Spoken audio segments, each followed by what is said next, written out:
the best place to work. I love working here. I feel very blessed. I love it here. I look forward to coming to work every day, being a part of this team. Like a family away from home. Where everyone feels like everybody knows their name. A city that supports you. We see that with our benefits. A pension, vacation days, job security. Being able to be heard. We feel valued.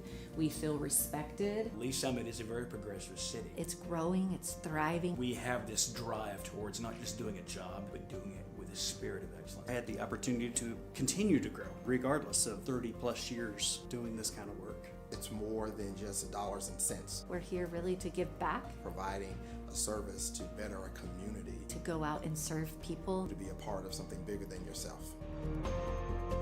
If I would have known what I know now, years ago, I would have been here much sooner.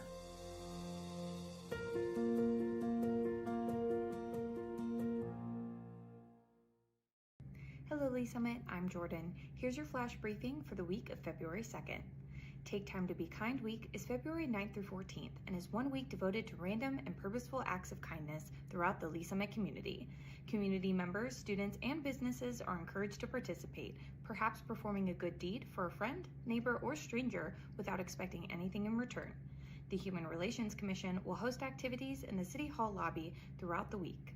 The public is asked to share their acts of kindness on social media using hashtag LSKindness. Learn more at lskindness.net. City Council will meet for a regular session Tuesday night at 6 in Council Chambers in City Hall. Meetings are open to the public or watch live on the city's YouTube channel.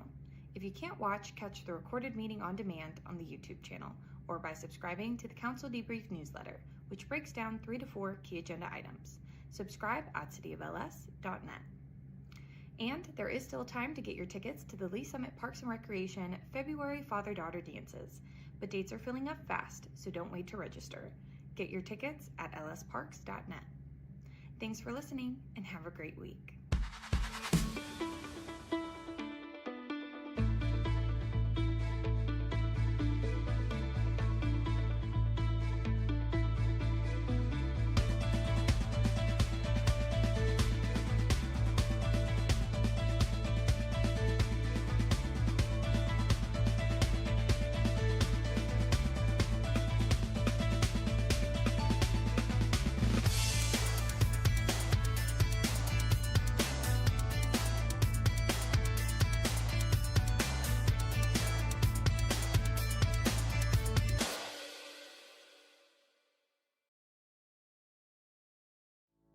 Traditionally, we think as police officers, those responding to law enforcement needs within the community. But honestly, we are there to serve our citizens, and our citizens do go into crisis. They do have mental health crises, and we're being called to those scenes on a regular basis. In order to help serve those citizens better, we did initiate the Crisis Intervention Team Program. These are officers that are specially trained to de-escalate crisis situations. Recently, we've brought co-responders onto the scene, licensed qualified mental health professionals housed within our police department, and they respond with those officers directly to those scenes where a crisis is occurring so they can interact with that citizen and get them the help they need right there on that scene.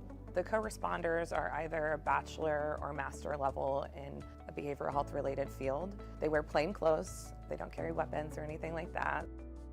I have a police radio that I listen to all day. Listen for, those key words: mental health, behavioral health, crisis. There's a lot of officers that just call for me. I have my own radio number. I also have the ability to self-dispatch to them and say 982 is en route. Officers en route, 914, Armstrong. So typically I arrive after they've made it safe. I'll make contact and get kind of the rundown, and then I just kind of jump right in. I'm like, hey, my name's Allison. I'm a mental health professional. I'm here to help you. I'm not here to take you to jail or arrest you. Sometimes all a person needs is a voice, someone neutral, someone outside that, can listen.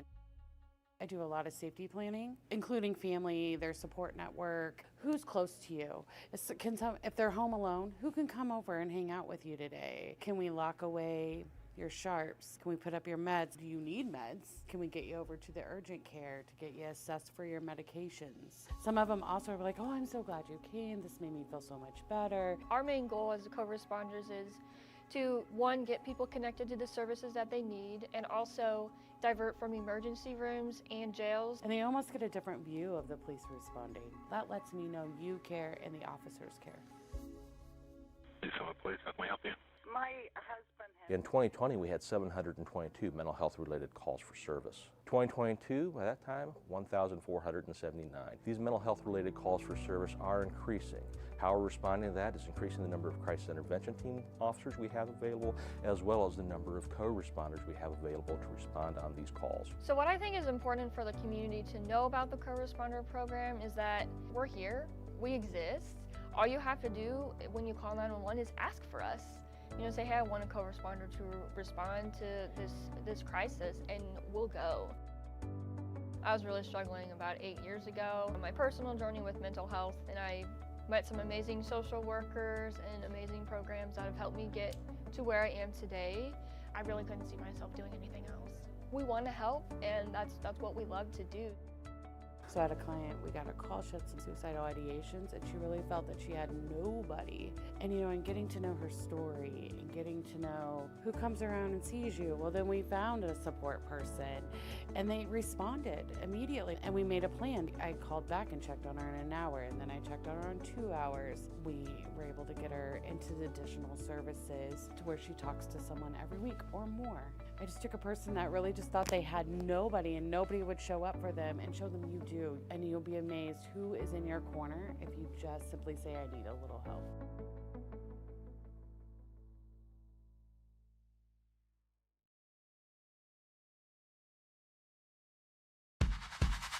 Lee Summit has lots of local destinations, but where do you start? Green Street, a vibrant community space in the heart of downtown, is where Lee Summit comes together. Its 3 dynamic areas have something for everyone. Green Street Market is a modern event venue and home to the downtown Lee Summit Farmers Market. Green Street Lawn is a covered performance space hosting live music, family activities, and more. Green Street Grove is a mixture of gathering spaces, an immersive playground, and bold architectural features. And all 3 areas host community events year-round. So the next time you set out to enjoy the city you love, remember, meet at Green Street.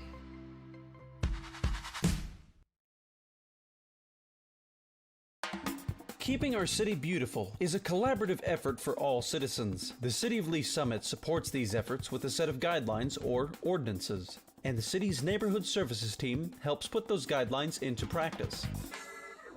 These guidelines ensure grass stays trimmed, fences are maintained, home exteriors are kept up, and much more. We can all help out by first making sure our property meets these guidelines. If you notice a potential violation on a neighbor's property, first check the guidelines on the city's website. If it is a violation, the next step is to communicate with your neighbor directly. If that is not possible, or if the problem persists, it can be reported through LS Connect. LS Connect is an online platform for submitting issues to the city. You can access it on the city website or by downloading the app through your mobile device's app store. Once you submit an issue, it is reviewed by the Neighborhood Services team. A Neighborhood Services officer will then visit the site. For any violations found, the Neighborhood Services officer will leave a notice and speak with the property owner if possible. The officer's goal is to help the property owner solve or abate the problem as quickly as possible. After a 10-day period, the officer will inspect the site to see if the issue has been abated. Normally, by this point, the issue has been resolved. If not, depending on the type of issue, an extension could be granted, or the city might fix the problem at the owner's expense. In rare cases, if all other measures have been applied, the issue will be resolved in the municipal court. Neighborhood Services officers work hard to resolve problems quickly and positively. They are here to support the community as we work together to keep our city beautiful.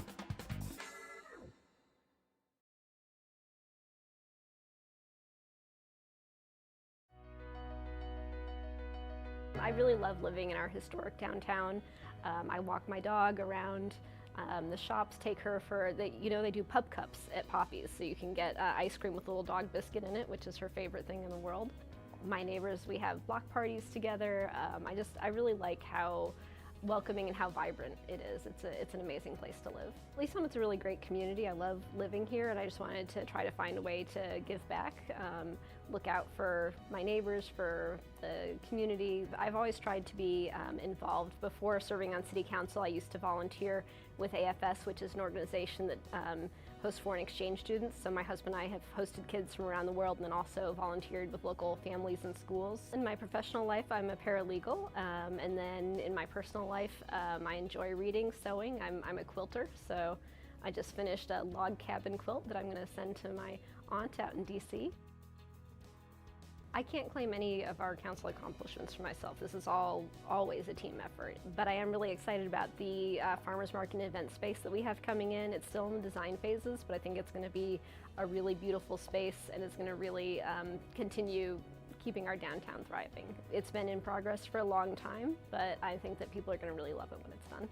I think one of my top priorities is going to be attainable housing that, for example, I've been trying to find a place for my mom in Lee Summit. And it's really challenging finding something that really works for a retiree who doesn't have a huge budget. Just trying to make it more attainable for people no matter where they're at in their lives to be a part of our community. Community is what we make it. Everybody should get involved in whatever way they can, whether that's just voting or whether it's joining a board or a commission or even running for office.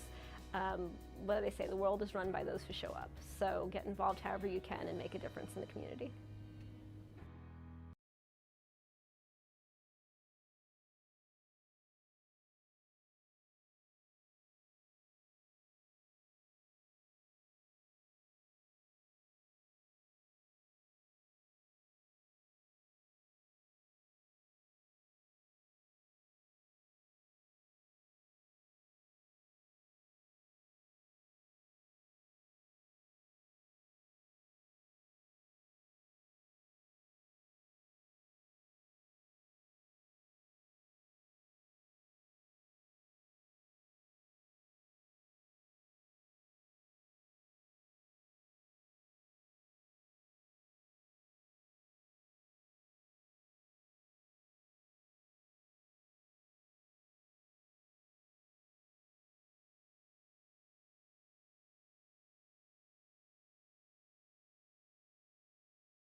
Welcome, everyone. Would you please rise for the invocation and stay standing for the Pledge of Allegiance?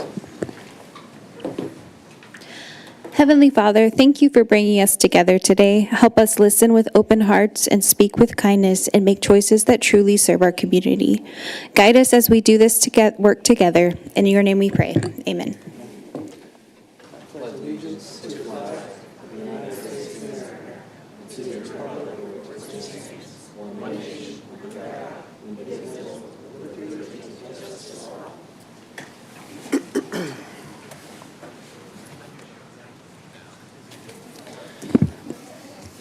Again, welcome everyone. I'm calling to order the Lee Summit regular session number 62. Could I get a roll call, please? Councilmember Hodges. Here. Councilmember Rader. Present. Councilmember Pryor. Here. Councilmember Shields. Here. Councilmember Funk. Here. Councilmember Lovell. Councilmember Carlisle. Mayor Pro Tem Lopez. Here. Mayor Baird. Here. First item on the agenda tonight is the approval of the agenda. Could I get a motion? Buttons aren't bringing up for us. Oh, there's no.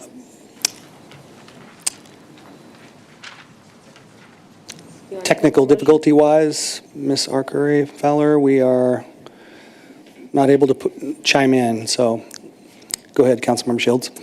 I move to approve the agenda as presented. Second. I have a motion to adopt the agenda as presented by Councilmember Shields, seconded by Councilmember Hodges. Discussion? Seeing none, could I get a roll call vote, please? Aye. Sorry, Councilmember Shields. Aye. Councilmember Carlisle. Apologize. Councilmember Pryor. Aye. Councilmember Hodges. Aye. Councilmember Rader. Aye. Councilmember Funk. Aye. Mayor Pro Tem Lopez. Aye. Mayor Baird. Aye. Second item is the approval of the consent agenda. Councilmember Shields? Mayor, I move to approve the consent agenda. Second. Thank you. I have a motion to approve the consent agenda by Councilmember Shields, seconded by Councilmember Hodges. Discussion?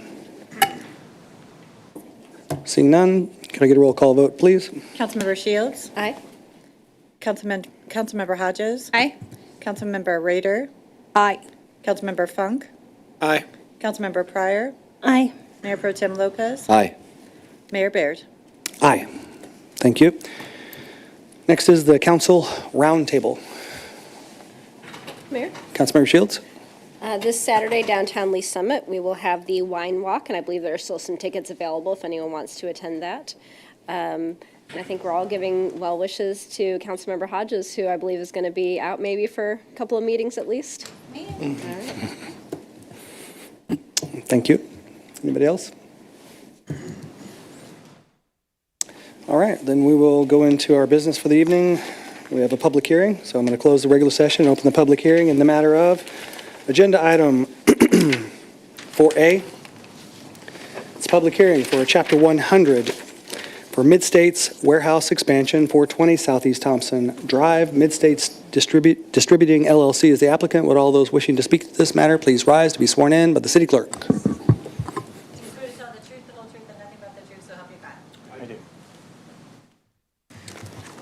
Mr. Bushek? Good evening. David Bushek, Economic Development Counsel to the city. I will start by providing a quick summary of what this item is. This is a public hearing for a Chapter 100 incentive request for an industrial retention and expansion project. The City Council heard the conceptual presentation on November 4th of last year, and you provided generally positive, non-binding feedback. And tonight is the formal public hearing, and I'm filibustering a bit because Mr. Peterson is scheduled to speak next, and he's still not here.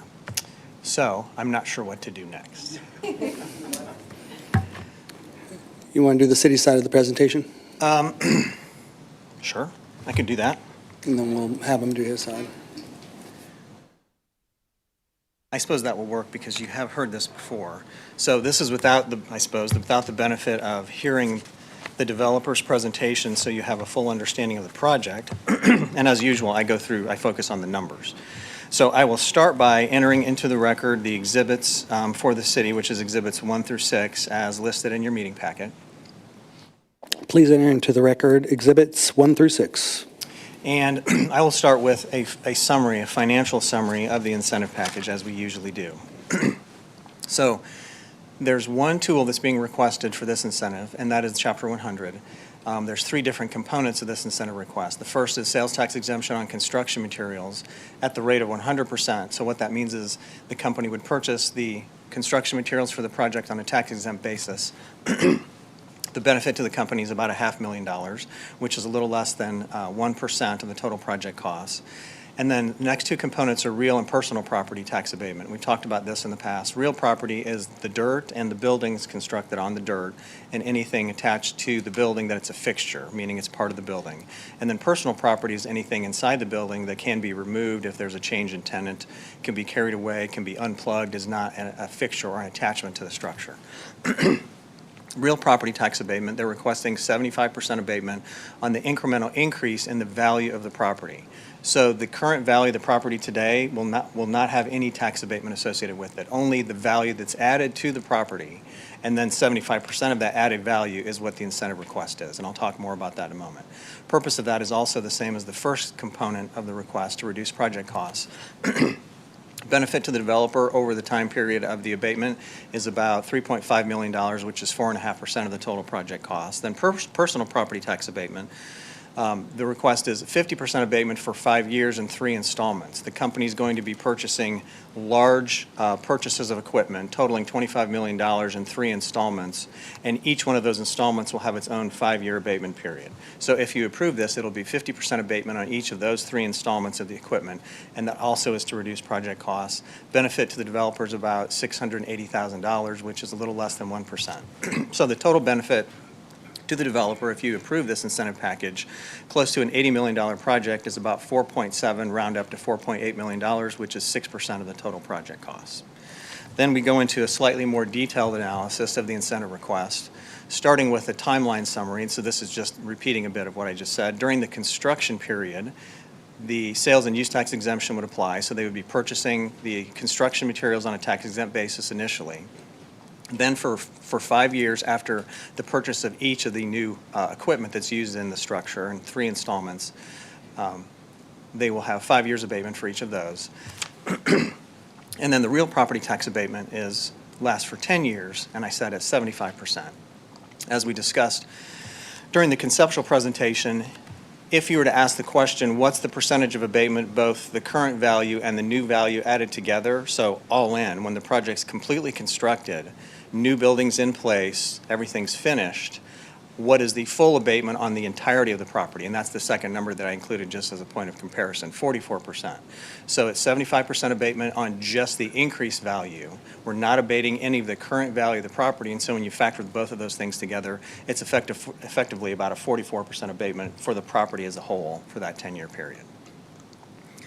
Property tax benefit to the taxing districts. Last year, the taxes on the property were about $679,000, excuse me. And then the projection for the first year after construction, the first year pilot's $877,000. Benefit to the city shown in green. And then for the real property taxes over the full 10-year period, this is the benefit flowing to the taxing districts. So it is an increase in benefit to the city and all the taxing districts because 25% of the real estate taxes flow through as normal. The value of the incentive to the developer then, close to $80 million project costs, and this is just to recap the numbers I just showed you, about 6% of the total project cost would be the benefit to the developer. Then the impact to the city, we've quantified the impact to the city of each of these three components down here. And all in, the impact to the city is about 17.5% of the total benefit to the developer, which means the leveraging effect that we've talked about in the past. Over 80% of the impact of this tax abatement is borne by the other taxing districts because they're part of the tax bill associated with real and personal property. The next slide that I can show you is a slide that we've used on occasions in the past. This started as an explanation of the major incentive packages that have been awarded to industrial projects on the Missouri side of the Kansas City region. The first version of this table I showed you back when you were the city council was considering this first project down here, which is the Skinnell project that is now constructed off to the west of the police station.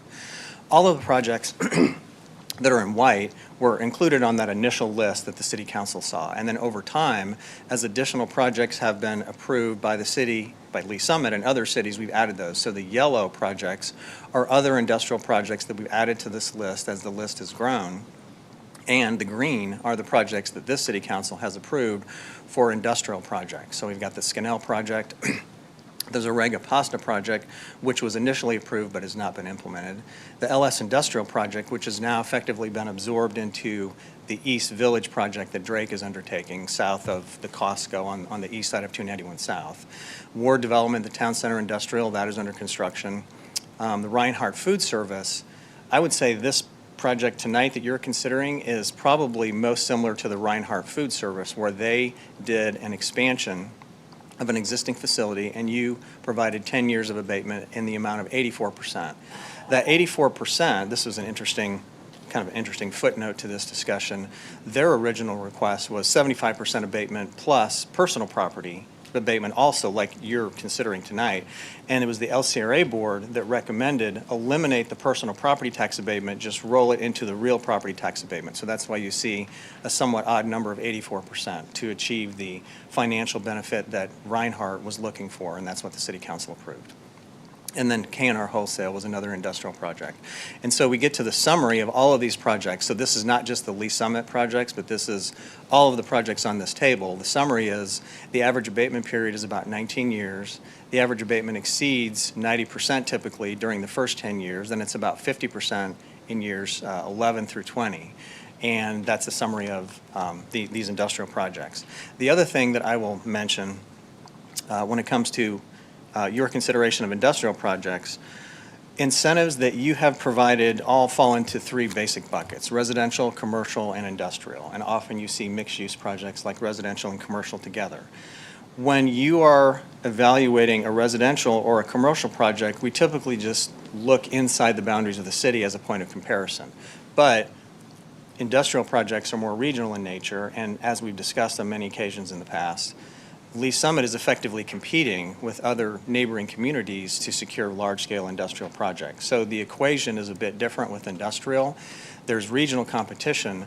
These, as we walk through, these other cities were already providing large incentive packages for industrial before Lee Summit considered its first large industrial project, and now Lee Summit is, quote, in the game when it comes to industrial projects, and you've approved many of those in the past. This last table then, I've shown you on a few occasions as a point of reference. This table itemizes all of the projects where the City Council has approved real property tax abatement in the amount of 75% or greater. And green are the industrial projects, yellow are the commercial projects, and red are the residential projects. And you'll see along the lines of what I was just discussing with the last table, there's quite a few industrial projects that the City Council has approved in the past. The bulk of these are industrial projects where you've approved abatement equal to or greater than 75%, plus a handful of commercial projects and then a few residential projects only. The primary factors for your consideration tonight, I think, are business retention and business expansion. Anytime an applicant is requesting incentives, it's typically one of two reasons: to induce the project to occur or to enhance the project. And inducing the project to occur in this case is coupled with this company's desire to stay in the city. As I said, with industrial projects, there's certainly shopping that occurs between jurisdictions, between cities, and sometimes between states. And the best evidence we have of that right now, Arrowhead and the Chiefs. The Chiefs are leaving Missouri, moving to Kansas, and companies do shop when it comes to incentives. That is certainly the case with industrial. And the company that is requesting the incentives tonight first approached the city by saying, we would like to stay here, we would like to stay in this facility, and we would like to expand. So the public purpose behind your consideration is business retention and expansion, so the company stays in the city and expands in this location. That concludes my initial summary, and Mr. Peterson is here, so he can provide their presentation next. Thank you. Mr. Peterson. Good evening, Mayor, Council. Nice to see everyone. Kirk Peterson here on behalf of the applicant, the proposed developer, Mid-States. With me is Rick Mez. We had some folks that came from home office in Fort Worth that you may remember flew in last time were with us. They aren't with us tonight, but we have Rick, who is, as some of you probably not and know him, he's in charge of the existing facility here in Lee Summit. So we thought he was a good stand-in tonight to be with me. So again, try to be efficient but substantive since we've been through this before. It seems like not that long ago. And I will not go into all the specifics of the actual proposal tonight because we switched order and David did a really good job of that. But I'll tell you a little bit again about this company, accentuate a couple points he made, and then end, if I may, with really the compelling nature of this for you all to consider. So this is Mid-States Distributing, LLC.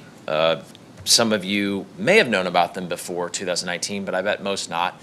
They actually took over that former Toys R Us distribution facility that David was referring to on 291 South, just south of Shear, or it turns into Thompson Drive on the east side of 291.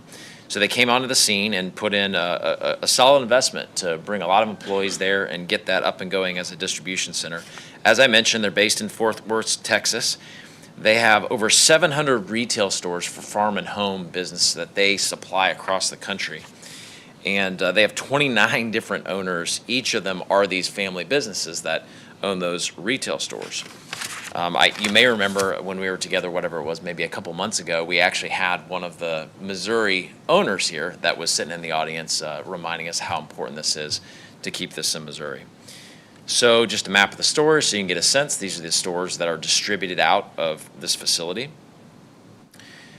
Big geographic spread. Comes from humble beginnings, just a couple that was driving along in Indiana and back in 1954 that had a vision for this type of retail store, and several generations later, that's what we have here. And speaking of generations, this is a huge generational investment decision. As David said, kind of stole the thunder. I think I told you this last time, but when I met Mid-States, they came to me, and the conversation, many more words than this, but with something like this: we love Lee Summit.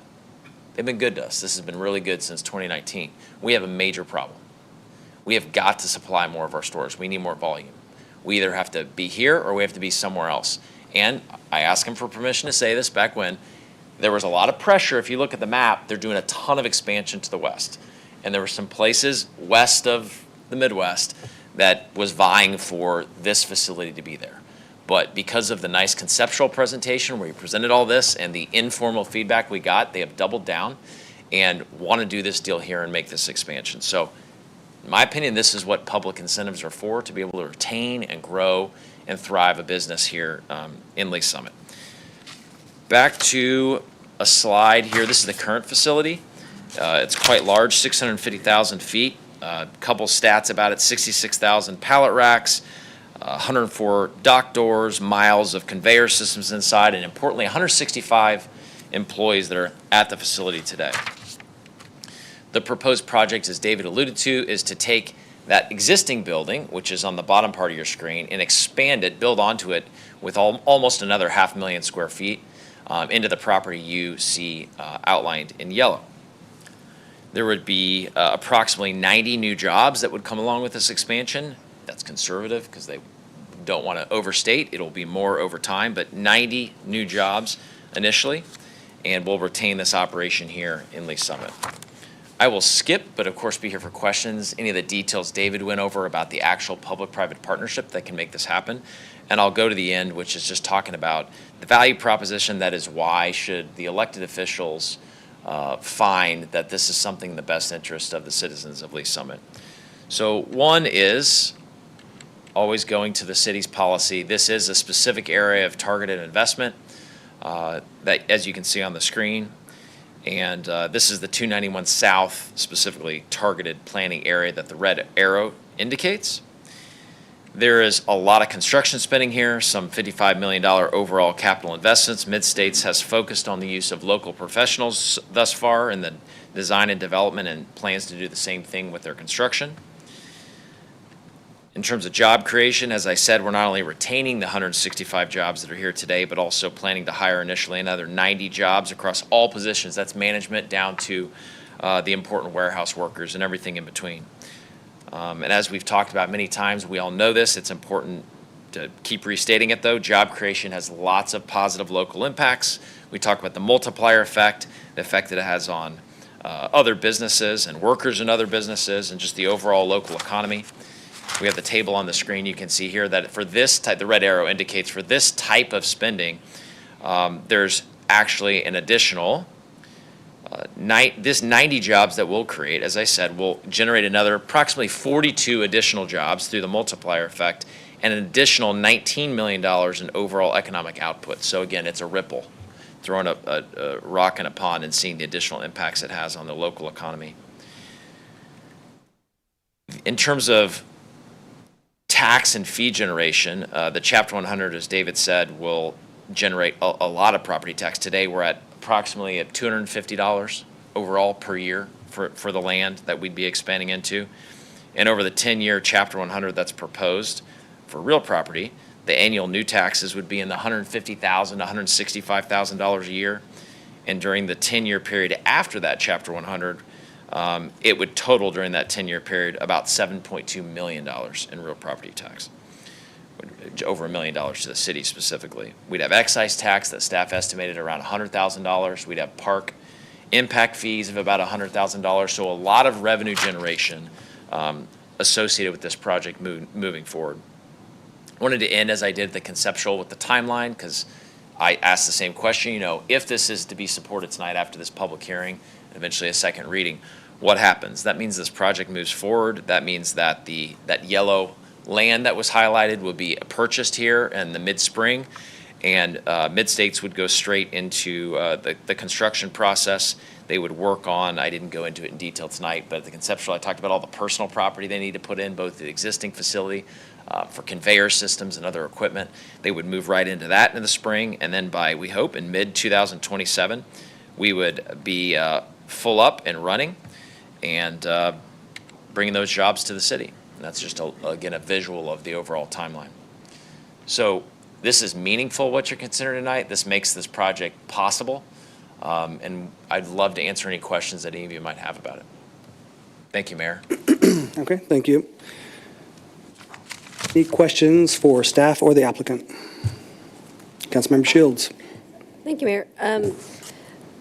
Let's see. So when you talk about, I think it was in Mr. Bushwick's presentation, the 3 installments. You're talking about 3 like sets of equipment that are being installed, not like 3. Because I hear installment, I think like payment, but you meant like actual like installing of phases. How about that? That's be the right synonym there. Okay, so each one of those will have a 5-year abatement, but it'll kick off whenever they actually put the equipment in. Exactly. It's like 5 million, then 10, then 10, and each would have a 5-year period. That's exactly right. Okay, that makes sense. And then the overall incentive level for percentage of project cost was about 6%. Is that right? I think that's that right. Might be a that sounds about right. Question. And that's on the low end of what we see for a lot of these kind of requests, correct?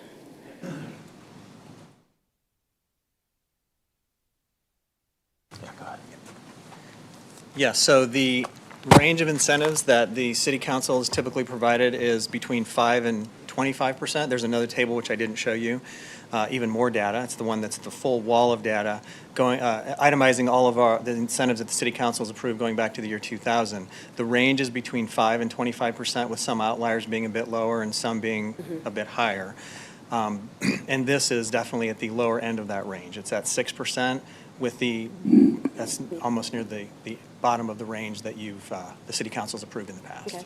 And the personal property, that's not as common of a request to get that, but they're asking for it because the value of that, like machinery and equipment, is just so high they'd pay like a large personal property tax bill on that in addition to the It's a very substantial purchase.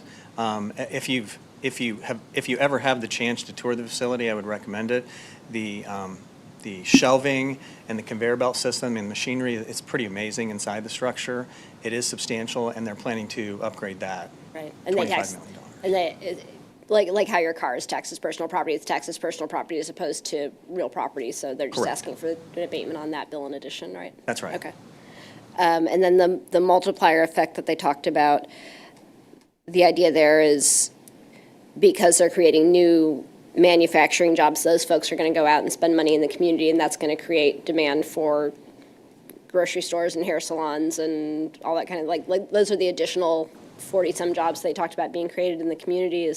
That's how that works, right? I think it's both that, and also the way I think of it is the upstream and downstream jobs. So anytime there's an industrial facility, whether it's warehousing, distribution, manufacturing, whatever the case may be, when there's a new facility put in place in a location, there's typically additional jobs that are created upstream that generate the products that come into the facility, and then there's more downstream jobs, and that naturally occurs in the vicinity of the facility. I can't say that it's in Lee Summit specifically, but it has that effect. It creates upstream and downstream jobs both. Right.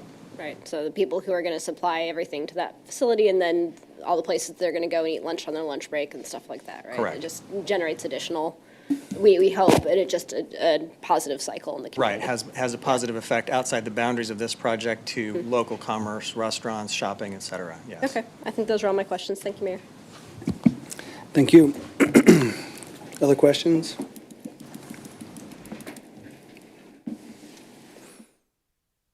Probably, I'll just ask a couple with regard to one thing in the presentation. I guess I'd ask Mr. Dunning to your take on this. We've been talking about this location for industrial for decades, and we kind of often refer to it as like Lamone Smith property.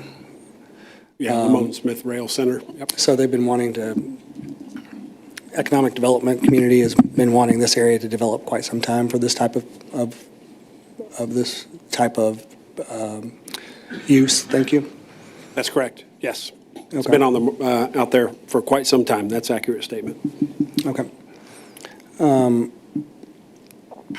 then it's an additional 465,000 square feet. Is that correct, Mr. Peterson? Okay. Okay. I'm going to go ahead and move on then to the portion where we ask if anybody is wanting to speak in favor or against the application. Please come forward.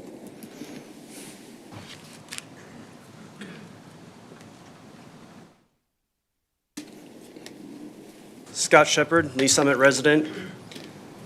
I'll cut straight to the point. This proposal includes $80 million in bonds, 75% abatement on existing buildings and new buildings for 10 years, and sales tax abatement on $24 million, resulting in over $550,000 in lost sales tax revenue. In return, the city's getting 90 new warehouse jobs. These are not high-paying jobs. These are above fast food. I want to be clear, I'm not opposed to growth, and I'm not opposed to business, but incentives of this scale should deliver clear and potential benefits to the community. And in this case, I struggle to see that balance. This project's located in an area that we're already developing. We have a Costco, a new parks facility, and multiple restaurants coming into this area not far away. This is not a blighted area, and this seems like it's an extraordinary assistance for an area that we're already building up. When we grant large abatements and exemptions, that cost doesn't disappear. It gets shifted. It gets picked up by the homeowners, the small businesses, and the residents who don't have access to get likewise deals. 90 jobs do not justify tens of millions of incentives and a decade of reduced tax contributions when many small local businesses receive little or no support at all. They threaten that they'll leave if we don't give them this. There's fixed costs to leaving as well. So is this really worth $5 million in taxpayer incentives? I urge the council to ask the simple question: is this deal truly in the best interests of Lee Summit residents?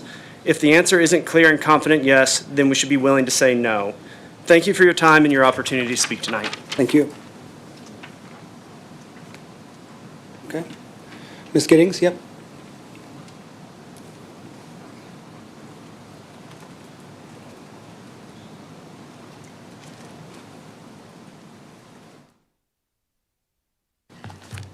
Debbie Giddings, Lee Summit resident.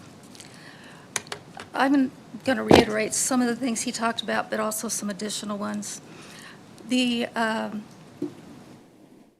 taxes from a sales tax perspective, they list 8.475%. Most of Lee Summit residents on construction materials that they buy to do something at their house, they're paying 9.47% because of the extra 1% that has been added by the council to all of the districts where any kind of improvements have been made, even including the grocery stores.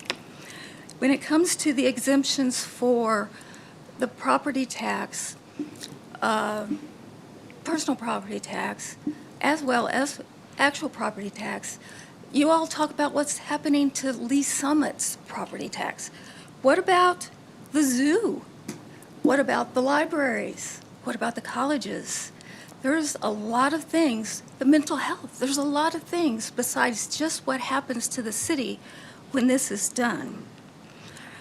I'm a little confused on the property tax going down to 44%. The way I interpreted the charts that you didn't see and some of the other information was that in addition to getting the abatements for the new development, they want abatements in property tax, personal property tax on the existing building and existing property. Well, if I were to go addition to building on my home, I wouldn't get a reduction in personal property tax, or buying a new car, they wouldn't reduce my car prices on my existing cars because I'm getting a new one. The last number that they showed you on the lawyer's slide showed a reduction or amount impact to the city of 17.5%. It didn't say whether that was 1 year, 10 years, 20 years. I didn't understand that chart at all. It's important to note that one of the charts he did show you recently showed a residential that you just approved for 307 units of apartment complexes, and that wasn't a reduction in time. The developers want to come to Lee Summit. Why are the citizens burdened to take the responsibility financially to let it happen? Why allow a reduction of taxes being paid just because there's another building on the property? They could afford it before. Many of the current residents, including myself, will not be alive when all these concessions made to developers will end, if so. However, I understand ones were given to previous people. I'm not opposed to growth. I understand that these type of things need to happen. However, perhaps it's time to start reducing the dollar amount and the percentage amount and the length of time to show the citizens that you understand that they're tired of financing all of this. The one last thing I'll mention, and this has to do with the development in the area, they already have 106 docks, I think. That's 106 trucks. How many more trucks that didn't say were being added by this new building? Think about the traffic. All of those trucks are going to have to either go north or go south. You're going to add maybe half, maybe just a quarter, I don't know. All of those going north and then having to return south on 291 from 50 Highway. Think of that in addition to all of the traffic that is being generated by the new development. Thank you. Thank you. Anyone else? Okay. Go back to council. Any additional questions or from council? Councilmember Rader? Mayor, I had a comment. I'm sorry you said questions and I hit the button. So shall I wait for comments? Yeah, wait till I close the public hearing. Thanks. Councilmember Shields? Thank you, Mayor.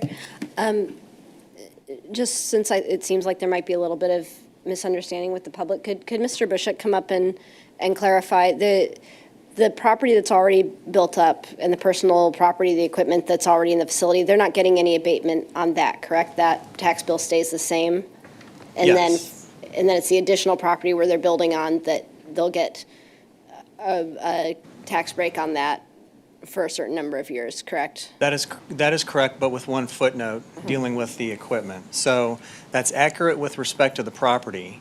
It might be easier to go to one of the developer's pictures. I think what was mentioned was that 44%, but that was when you just, for informational purposes, gave us a sort of a blended rate, but they're not actually getting. Correct. They're not getting a break on the bill for this existing building next year or anything like that. That's exactly right. So to put it in the simplest terms, the property taxes that are imposed on the property as a result of the land value plus this structure, which is what creates the value, none of that is being abated. So those taxes will flow to the taxing districts as normal. The value added to this property from the expansion, 75% of that will be abated. So the 44% that I showed you is sort of the all-in number. If you were to compare full taxes being paid on the value of this and 25% taxes being paid on the value of this, put it all together in a blender, so to speak, that's 44% for the entirety of the property. However, you're not going to be abating the value of any of the completed structure. Right. So, and since it's not a full abatement on the new section, the actual number of dollars going into the city of Lee Summit will increase. Correct. It is. Right? It is absolutely a net benefit. So, and here's I thought of maybe if they would make this expansion without the incentive, we would get more, but we're still getting increased tax revenues, just not to the level that it would be if there was no abatement. that is right? correct. Okay. So the simplest way to say it would be, if you approve this, you are not abating any taxes that are currently flowing to the city or any taxing district. You are only abating new taxes that don't exist today.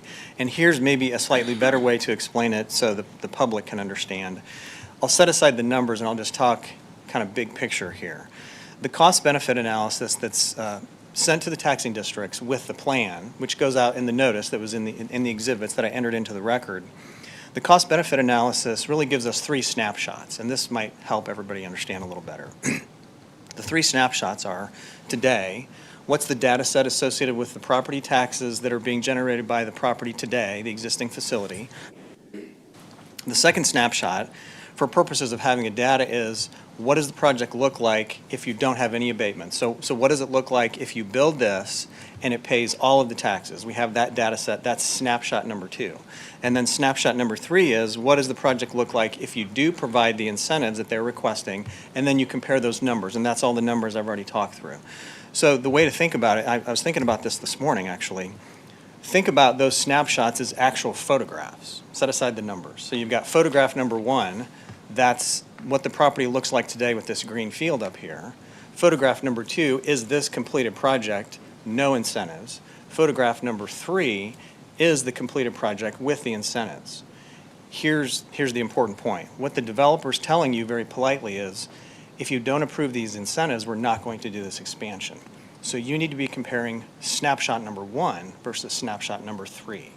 And to put perhaps an even finer point on it, there's a good chance that this entire facility would shut down and they would build something in another state. Yes. So again, the developer's being, I think, polite, and there's a more aggressive version of this, which is, we want to expand. If we don't do it here, we're going to do it somewhere.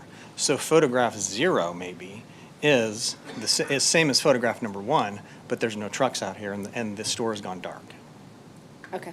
Thank you. That's helpful. Thank you, Mayor. Thank you. Councilmember Hodges? Thank you. So to kind of piggyback a little bit on that in the public comments, but I guess just to be blunt, how could this possibly negatively affect taxpayers in our city? It's a net benefit to the city. It's a net increase in taxes to the city. It won't increase any resident or the property taxes of anybody else in the city. It is only an abatement on the taxes that would otherwise be due for this city. So it's not like a citizen or other businesses have to pick up the bill. All you're doing is abating future taxes that would result from this project, which the company is saying won't happen if you don't provide the incentives. So there's no impact to residents in the way that the argument was raised. Perfect. And then I guess another question I have, and I'm not sure if you're the one to answer this now, but the average salary for these jobs, do we know? I'll have to have the developer. Okay, and then I have a question for you right after. Okay. Thank you. Councilmember Hodges, the estimate is just below $60,000 across the management down to the warehouse workers blended together. So that's like on the average? The overall average, that's right. Okay. Yes, ma'am. Okay, so with that being said, sorry, Mr. Bouchek. So if you take that into account, because with 165 current employees, possibly 90 possibly more, added on, so about 255 is what they're predicting. So if you think about the longevity of the many years that they could be here, have already been here, how would that outweigh, or what is the net benefit, I guess, compared to the incentive that we're giving? When you think about all this, the jobs, the salaries, I mean, that over time, that would outweigh, or would it? So maybe the simplest way to answer that question would be if you take a look at this data. This is what the property as developed produced last year. This is the projection of what the taxes would be if the project happens. You'll see that the taxes go up in the first year, and then over the 10-year real property tax abatement period, the taxes certainly go up for the city. And now to answer your question, my pen blew up while I was standing up here. All of the additional benefits that what the workers spend in the community, the upstream jobs, the downstream jobs, those are all in addition to these benefits that I've quantified for you. So I try to stick to just the tax dollars and the revenue that flows from this piece of property. As we've discussed in the past, we don't have a good metric to quantify those upstream and downstream jobs and the spin-off effects, but yes, it is certainly a positive for the city, and it is quantifiable, but not by me at this point. Okay, so it's easy to say, regardless of, I mean, where the incentive sits at that they're requesting, the net benefit far exceeds the negative outcome that could happen, or of the incentive. Right, and I think the argument against, the way it was stated in this case, and it's often stated, kind of the general argument against incentives, it's under the assumption that the city's actually giving something up that it's already receiving, and in this case, if you're thinking about what we're giving up, it's future revenues that won't be produced, as the developer's indicating, if you don't provide this incentive. So the for this only expansion. loss is not incentivizing, because then we would lose the entire production here. That's the risk. So really, it's only a loss. Right, and If you look it's at it that way. Again, what the company is politely saying is they want to expand, and if not here, probably someplace else. Okay, perfect. Thank you so much. Thank you. Councilmember Funk. Thank you, Mayor. Mr. Peterson, I have a question for you, and it's just general. My fellow colleagues asked most all the questions of the net benefits to the city. You do this on a regular basis. This is your job. You're a development attorney. How many projects of this magnitude go to a community without an incentive? Well, it's hard because someone that doesn't know me may say this is self-serving, but it happens to be completely true. You may have a sense of it even with your question, that it is an extremely competitive landscape, not just in Kansas City, Missouri versus Kansas, which there's a lot of that. I'm thinking of projects right now. It's Nebraska, it's Iowa, it's going west towards the West Coast. It's extremely competitive. But the answer to that question is meaning there's zero projects that go before someone without lawyers some never sort say of... zero, councilman, but effectively, because the very benefits that the city's attorney, Mr. Bushek, is describing and that I touched on are the reason that cities do make it a competitive landscape, because they do want the jobs, they do want the multiplier effect and all that. So let's say virtually zero. Anything of this scale is hotly pursued by other jurisdictions. Thank you. Thank you, Mayor. All right, thank you.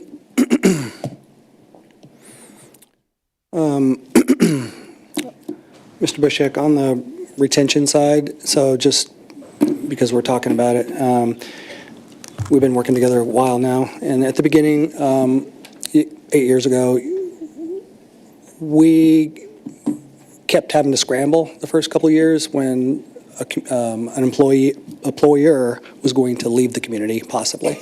Yes. And they weren't coming to council and asking for a deal. They just picked up and left because they didn't think it was on the table.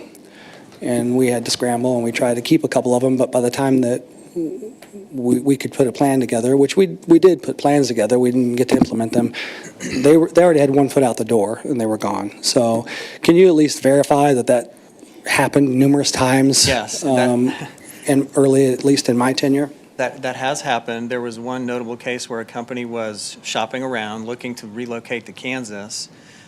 We learned about that. We approached the company. We indicated that the city council might consider an incentive package. We'd have to go through the normal process and have to hold a public hearing when we get to that point, but we approached the company with a comparable package because for the very reason that we're talking about tonight, it's far more advantageous for that company to stay here and expand with incentives than to go dark and leave the city. That's the worst case scenario. We did have one of those. There are other situations like that. One of the things that I'll note that I heard, again, I'm going to think back to what I heard right after the Chiefs announced they were leaving, was it felt like part of the decision-making was based on the complexity of trying to secure incentives at the new location versus the current location, and how many people and how many different jurisdictions the company had to deal with. And in this case, I think it's a great benefit to the city that these companies do approach us and at least ask this question first before we have to learn about it through back channel discussions and then try to approach them when they've already made their decision to leave. Okay, and then, Mr. Dunning, I'm going to give you another question that's similar, but like, I remember when these incidents happened, the tremendous pressure that we were under from our economic development board members, not council members, but economic development board, that we can't be letting those types of businesses leave our community. Is that accurate? That's accurate. They were looking at us saying, city, what can you do? What can you do? And thus, I'm pulled up our incentive policy right here, and it attracts or retains targeted businesses. And it lists those sectors that we're trying to attract and retain within our policy. So, city absolutely took steps to help deal with those types of issues. And then back to that area again, this Lamone Smith area. It was referred to as blighted earlier, or not blighted earlier, but yet this has been a target area for 3 decades or more. My entire career with the city, yes. Okay. And it's not developed, other than Toys R Us being bought by Mid-States. Correct. Okay. Thank you. Councilmember Shields? Sorry, just one thing that, kind of following up on what you were saying about our economic development community. I believe, was this a project that our EDC had a hand in bringing this expansion request to the city? Yes, they brought Mid-States here in 2019. But with this current expansion request, I feel like Oh, I'd have to ask. the mayor and I both sit on their board, and I don't want to offer testimony in this hearing. Does our city staff know, did the EDC help facilitate this current package and is supportive of it? Is that right? That is my understanding, yes. Okay. Some preliminary discussions, and then we work in conjunction with our EDC when we hear of these things. So we are fairly certain that the economic development community would be very supportive of this one as well, based on that. Okay, thank you. Thank you. Okay, does the applicant care to make any further comment or respond? Hearing no further testimony, I'm closing the public hearing and reopening the regular session. Is there any council discussion on this application? Councilmember Rader. Thank you, Mayor. I certainly understand the concern that the residents have about incentives. We've spent a lot of money on that lately. But I want to say that I am very much in favor of this application and keeping Mid-States with us. I did have the privilege to be able to go and tour their facility. This is a absolutely outstanding company. I got to talk to employees there. They love working there. This is an opportunity, I believe, for our kids coming out of high schools to go in to have jobs immediately. $60,000 isn't too bad coming out of high school, I don't think. And they are a very good company. They take good care of their employees. They offer 401k. Now, maybe that doesn't mean anything to you. It means a lot to me because I want to know that the companies that we are helping by incentives are good companies and that they are partners with us and they can help us build our community and make it a better place. So I think this is a really good example of how we can use incentives as really good tools to encourage business to stay through expansion. And we have lost companies. I wanted to say that we have lost companies. Billy Goat, I believe, is leaving. And I noticed if Mr. Bushak's chart is accurate with all the industries that have come into Lee Summit. We had several in 22. We had one in 24. So we haven't really had a lot of industries that are coming to Lee Summit. So I think it's important for us to make sure that we are encouraging that and helping those people and be able to compete, to be able to bring these companies and keep the companies here in Lee Summit. So thank you, Mayor. All right, thank you. Councilmember Shields. So I would just say that I also am in support of this. It's a lot of good paying jobs. It's very important to our local economy, and I think especially given the low level of the incentive request compared to a lot of others that we see, it's a really great return on investment for us. So I'm excited that it's that they've come to us and want to continue investing in the community and expanding in the community. So thank you. Thank you. Mayor Pro Tem Lopez. Thanks, Mayor. Just quickly, I am in support of this request. As it had already has been said, it wasn't very long ago that we could not retain companies like this. Not only retain them, but recruit them. And that wasn't very long ago.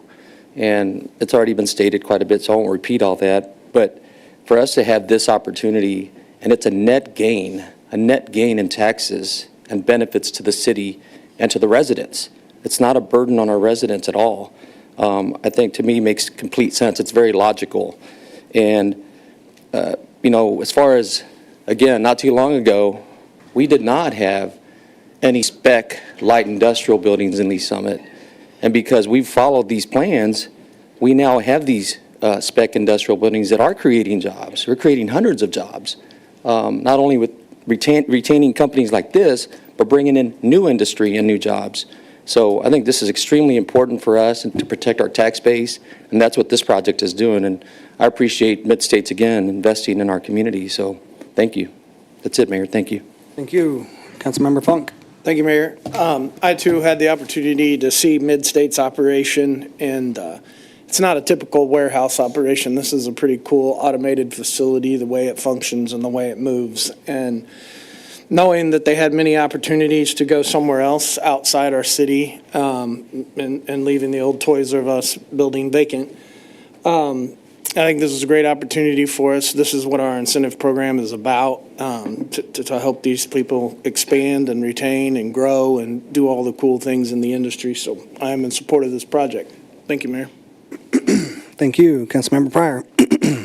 Thank you, Mayor. I mean, everyone else has already stated, but I am 100% in support of this. I mean, it's kind of a given. The alternative is losing the company and having an empty warehouse. And I don't think any of us want that. I don't think anybody living in our city truly wants that. But also, I just wanted to say that I am looking forward to seeing more companies coming to Lee Summit. I think we need to get in the market of competing even more so for more companies like this, and even more commercial, like not retail commercial, but like more like office commercial. So I look forward to more companies coming here. Thank you. All right, thank you. Okay, I remember when Mid-States came here the first time, and it was really, really nice. They complimented the community and said that we had the kind of values that they also shared, and they wanted to be a part of the community, and they wanted to, I think it was a big testament at that time, 2019, to basically disprove this notion that we didn't have a workforce to draw from.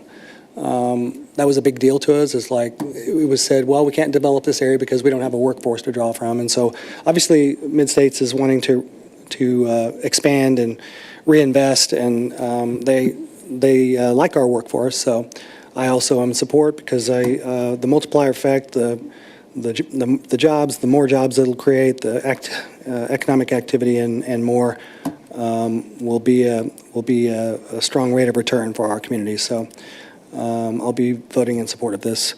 With that said, Councilmember Shields, would you please read Bill number 26-021? Thank you. I move for second reading of Bill number 26-021, an ordinance approving a plan for an industrial development project and authorizing the City of Lee Summit, Missouri to issue taxable industrial development revenue bonds in a principal amount not to exceed $79,650,000 in connection with the Mid-States project and authorizing certain documents and actions in connection therewith. Thank you. We have a motion to move to second reading, Bill number 26-021 by Councilmember Shields, seconded by Councilmember Hodges. Discussion. Seeing none, please cast your vote. All votes are in. Please record the vote. It does move to second reading unanimously, and thank you for reinvesting in Lee Summit. All right, with that, we've got another agenda item, but I need someone to read this, or to remand this, if they would. So this is regarding agenda item 4B, public hearing application, rezoning from Ag to RP1, RP4, and CP2 preliminary development plan and conceptual development plan, Legacy Ridge. Councilmember Shields. Do we need to open the public hearing, or can I just make a motion? Do I need to open the public hearing, Mr. Eisen? Yeah, we can just remand Then it. I would motion to remand the application PL 2025-079 to the Planning Commission meeting on February 26, 2026, to allow for submittal and consideration of revised application. Second. Thank you. I have a motion to remand this application back to the Planning Commission on February 26th by Councilmember Shields, seconded by Councilmember Funk. Yes, Councilmember Funk. I'm sorry. You did the motion, but he did it on the... Oh. He did it on the screen, so I'm going to give it to Councilmember Funk since it's on. Sorry. All right, discussion on remanding this back to Planning Commission. Seeing none, please cast your vote. All votes are in. Please record the vote. It's remanded unanimously. Thank you all. And that will take us to public comments. We have three public commenters tonight. Ms. Giddings, I think you also wanted to speak. Yep. Let me read at least one of these scripts. The public comment portion of this meeting is where the public may address the council on any matter listed on the agenda for the meeting or directly related to the operations of the City of Lee Summit, except for those matters that are the subject of the public hearing, requiring that testimony be sworn. Each person wishing to provide public comment will be afforded 3 minutes to speak. And Ms. Giddings, why don't you start us off? Yes. First of all, I would like to reiterate on my comments. Talking with the city and exploring the slides that I took my information off of, they agreed it was a little bit of a technicality and very confusing. So I apologize for what I said about the personal property, because they're going to put new equipment in the old building. That wasn't listed anywhere on the discussion, as well as some other things. But needless to say, some of my information was incorrect, and I regret having said some of those things. I'm going to start coming into the city and reviewing everything before I get up here again. My second comment is, you just took the Legacy Ridge application and put it on the Planning Commission for February 26th. I would hope that the residents who have been here and who will future been here be aware that that has been postponed. I would also like to let the residents know that we'll be coming to those meetings, that there will be a neighborhood meeting for those around the property to attend on February 9th from 6 to 7 p.m. at Resurrection Church down on 150. Thank you. Okay. Thank you. Next I have Mr. Alchawish.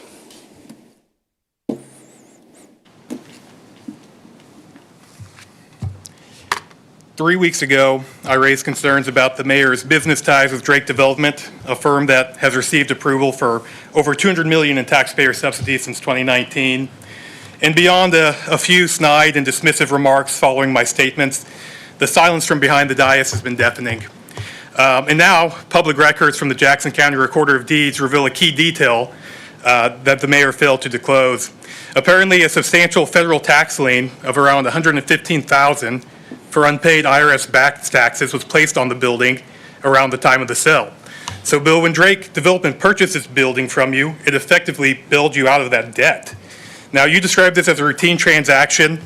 Well, a massive IRS tax lien hanging over the property undermines that claim, and it raises legitimate questions about whether this was truly a standard sale or rather a favor disguised as one. You also claim that the sale happened many, many years ago. According to the Recorder of Deeds, the transaction closed September of 2022. That's during your current term as mayor. That's not many, many years ago. It was recent. So I'm curious why you would try to minimize the timeline with dishonest and misleading comments like that. I also found it interesting, the reported profit on it, barely 4%. You know, you purchased this property roughly in 2020, and real estate values have about doubled since that. So this gain gives the appearance of a very carefully calculated and structured price to minimize scrutiny in the public records. So Mayor, the burden's on you now. Open your financial books, disclose all transactions, direct or indirect, between your company and Drake Development or any Drake affiliated entities like 304 Investors. You know, you chose not to recuse yourself from the voting on these projects, and I think that choice carries a heightened duty to prove every decision was above board and free of conflict. Now, Beto, I want to address you about transparency as well. You know, I've heard from multiple people that you intend to return to commercial development after this election. We also talked about that over coffee. Now, we got the chance to speak last night, and you assured me that this wouldn't be for many, many years. Well, I'm hoping it's not the same type of many, many years that Bill talks about. And I have a few questions. And I need a question, how do you intend to continue your full-time role in Guadalupe if elected mayor? Are you going to work 2 full-time jobs? Will you be able to fulfill your roles as mayor if you do? Or are you going to leave behind your large salary there and try to live off $40,000 per year? I think that's unlikely. My issue is that you're campaigning, presenting yourself as a nonprofit leader committed to the community. But a silent pivot to a for-profit developer after the election feels like a bait and switch. So I think voters need to hear your true intentions directly from you before they cast their ballots. You're well aware of how the residents feel about all the developments and the developer subsidies in Lee Summit. Don't make them discover your plans after the election. And gentlemen, your silence on these issues is more damaging than any questions I could ask. So I think it's time for honesty. The residents need to hear it from you instead of me. Thank you. Thank you. I'll start off by letting you know that you just couldn't be more misinformed. You don't even know how to read the Recorder of Deeds, the timelines and such. There was no tax lien on that property. I'll post it. It's got your name. It's got your name on it. I have,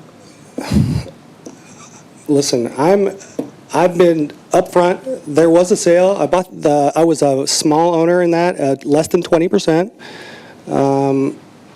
There wasn't much of a profit, that's for sure.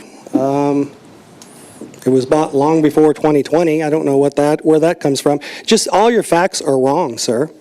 And so there was no extra money that went to me outside of the less than 20% profit and the typical real estate transaction commission. But at the same time, here's the thing. I've served 11 years, if you count the school board, as an elected official. I've done everything by the book, and I've not risked my reputation in any manner by violating any laws. I've helped raise the bar for the school district, for the city council, for anybody that's even done any business with the city. I've raised the bar.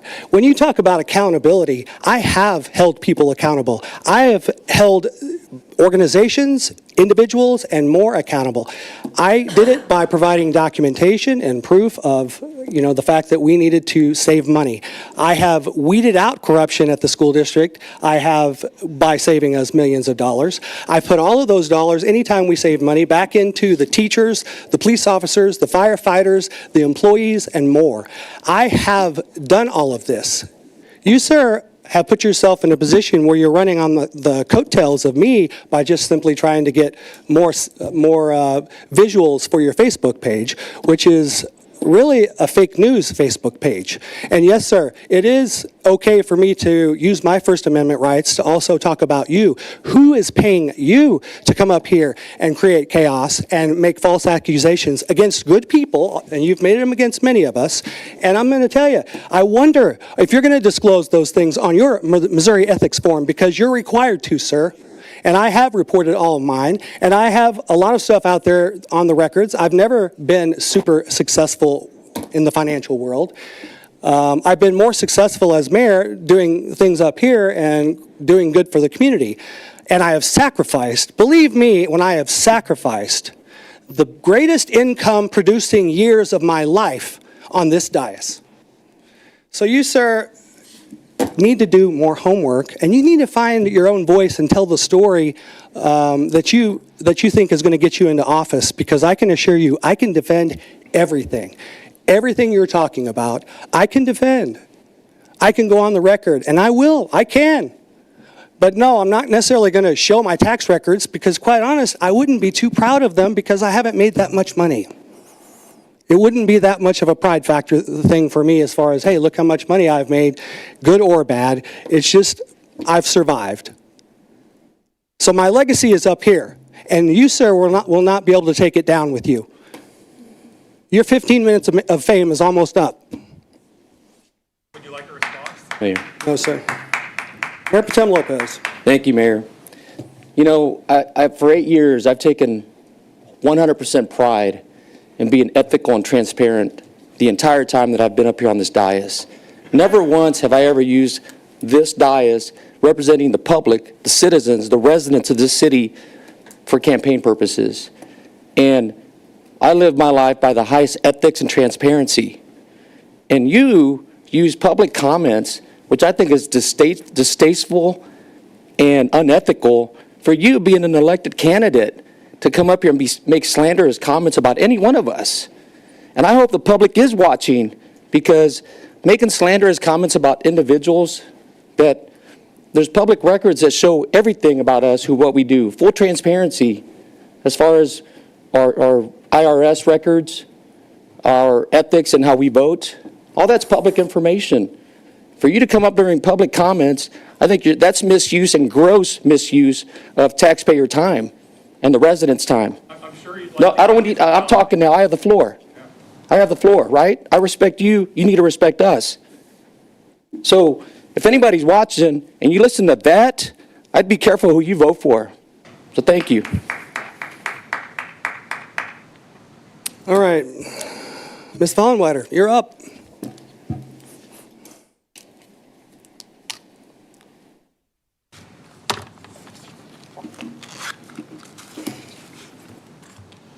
I'm going to use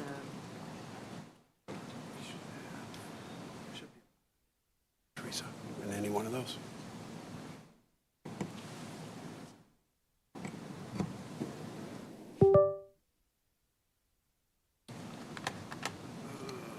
Close that out.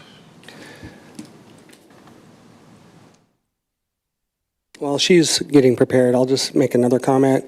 So the timelines that were discussed earlier, like everybody, when I bought a house in 2020, it would have been 23? Yeah. So I bought a house, and then I did owe money to the government, and I was on a payment plan. And they did put a lien on the property once I bought it, because I didn't have any other assets.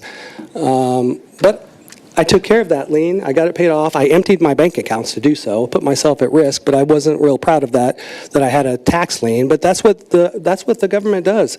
If you owe the money and you're on a payment plan, they have the right to secure that. I don't really feel like I should have to be up here on the dais telling everybody those types of things, because I did everything legally, ethically, and by the law, and I wasn't in default. They have the right to do that. And so, but his time frames are all wrong. It had nothing to do with that building, and you know, it had to do with once I finally got in a position to buy a house again, which is only a couple of years ago after the Great Recession, that I was able to do that, and that's that situation. So this has all actually been public for quite some time. People have asked me about it. I've been very open about it. So going forward, like, there's nothing more to address. You know, there is no tax lien, and it had to do with whenever I bought a home, they put one on my current house to be able to secure it. So not that building. Ms. Vollenweider.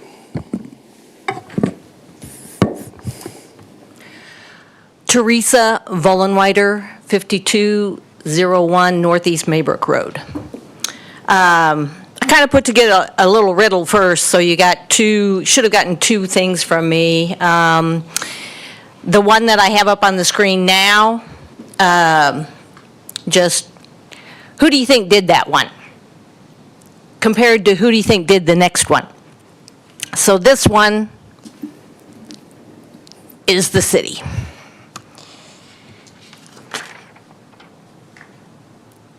This one is me. I had Cheryl Associates do this. Much more professional. You see, North Arrow, legend. This is but a snippet of a survey, of a plat that was not signed or sealed, that was never recorded, that doesn't even tell you who did it.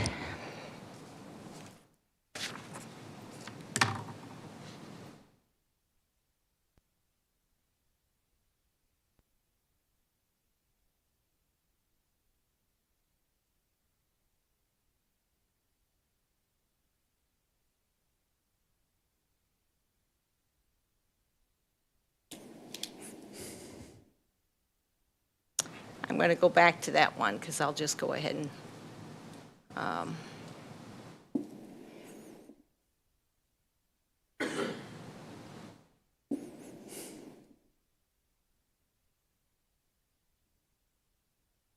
we have sound?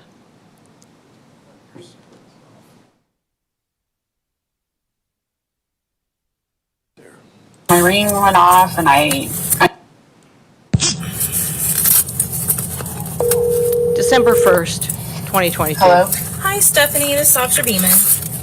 Hi. Hi. So she's doing it again, huh? Yeah, I mean, my ring went off and I knew that the city had been out there, like, marking some stuff. Uh-huh. And so then I see her, you know, she tied up her dogs and then and it's like, she's literally stepping on the corner of the driveway. And I'm like, why? Okay. Why? Mine. Or out. I'm going to go up to minute 3. Can pull up they can have the full. They can pull up the full screen on it for the Sure. prosecutor. And I've already talked with my captain, and we're kind of the same mindset that we're not even going to try to go talk to her. We're just going to do a warrant request and send it to the prosecutor and let her issue a warrant, and have her talk with the judge and have a warrant issued for her arrest, and go that route. Because I'm sure if we try to go up there and talk to her, it's gonna escalate it even further again, and we'll probably have to take her to jail again. It's just gonna be a disaster. Where is all that? So, I spoke with, so today's my first day back. I was off yesterday. But I talked with my captain, and he and a couple other supervisors met with the prosecutor to let her know, hey, this is what's going on, including the harassment threat report that Officer Iceberg took. Literally, like, just Literally, oh, I didn't want to stop before that happened.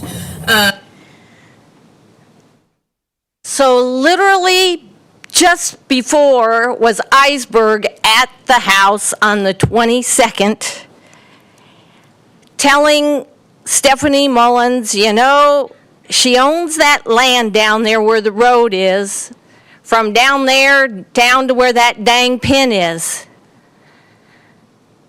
I'm still trying to figure out how can you then, if that has occurred, she's talking about the prosecutor, that's got to be Abby Pennell. So it's not Ross Nigro. Abby Pennell had to have gotten that information from Iceberg. He had to have looked at that video. I mean, certainly she would have looked at that before she decided to charge me with trespassing over and over and over and over again. All right, thank you, Ms. Vollenweider. We're going to take a 5-minute recess. It might be time to look into that. Ever wondered how the city budget works? The total 2026 budget is over $380 million. which includes funding for daily operations, capital improvements, debt service, internal service, and enterprise operations. For example, the general fund is the foundation for the city's day-to-day services and investments like road maintenance, public safety, and fire protection. The general fund is supported by property taxes, sales taxes generated by local businesses, franchise taxes, and other sources like licenses, permits, and fees. For every dollar citizens pay in property tax, the city receives 18 cents. This means the city receives $845 a year in property taxes for a median single-family house. These taxes provide public safety, park maintenance, infrastructure, and the best services to keep Lee Summit going and improving. One of the community's top priorities is infrastructure investment, which is reflected in the capital improvement plan. $113 million of the 2026 budget is invested into the capital improvement plan. The 2026 capital improvement budget includes investments like the 291 and 50 highway interchange, 3rd Street, Ward and Purcell's intersection, and Pryor Road. The budget process includes guidance from the City Council, citizen input, and critical success factors from the city's Ignite strategic plan. To learn more about the city's budget, visit cityofls.net/budget. When the person called on the phone, she said that there was a dinosaur walking down her road. Of course, we had to go out and check that out. We get out there, and it was a big African tortoise, probably 60 pounds, walking down the road. When they walk, they really stand up tall, so I could see why she thought it was a dinosaur. I'm Rodney Wagner. I'm the manager of Lee Summit Animal Control. So as you can see, we get all sorts of animals here. You got some guinea pigs off to the side. All the windows up here are animals that are adoptable right now. Every one of these dogs is ready to go and ready for adoption.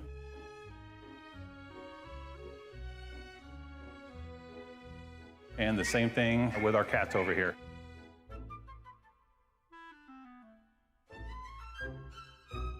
A lot of cool cats in here now, so this is our 3-acre lot we have out back. This is where we do all the walking of dogs, exercise. We also have a side yard off to the side over there, so we can let them run loose. They can run together, and then we have what's called play groups. Kind of like having a bunch of kids. Here's our vet room. We have a vet that comes out twice a week. This is our Sally Port where we bring the animals into. This is one of our animal control trucks, and we can hold up to 6 animals. We have a lift on the other side to put big animals in. We actually have temperature gauges in here and in the truck to tell us how hot it is.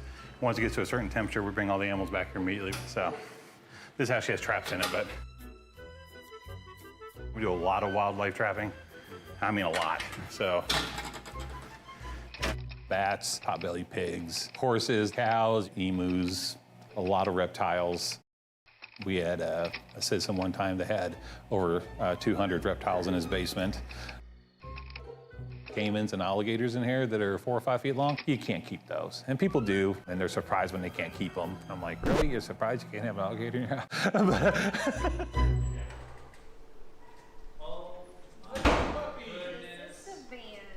Our main goal here is public safety and also the safety of the animals. And we have very dedicated people back there, and they definitely stay here for the love of the animals, which also includes getting them adopted out.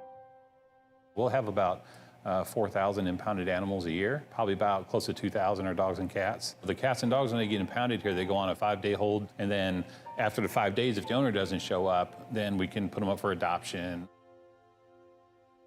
To adopt an animal here is actually really simple. You just come in, look for whatever animal you're looking for, find the right pick. You go to the adoption room up there and see if you get along with them. You spend as much time as you want to in there.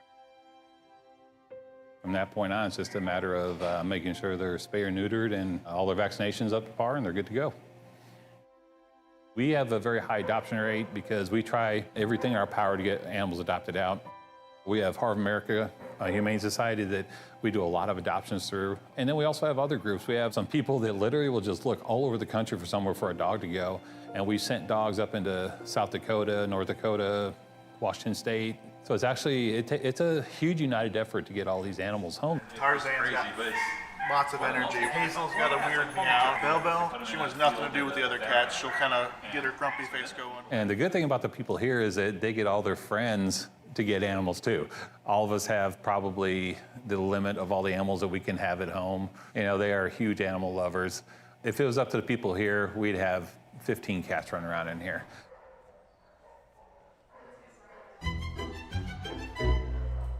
We had a citizen one time out there, and he was bathing his two 9-foot-long boa constrictors in the front yard.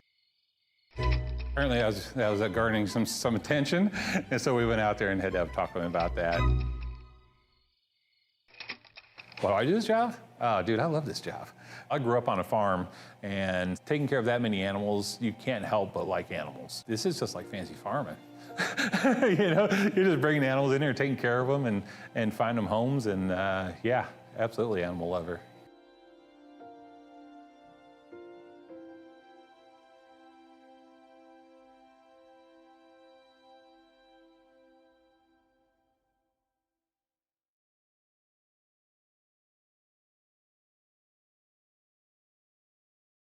This is the best place to work.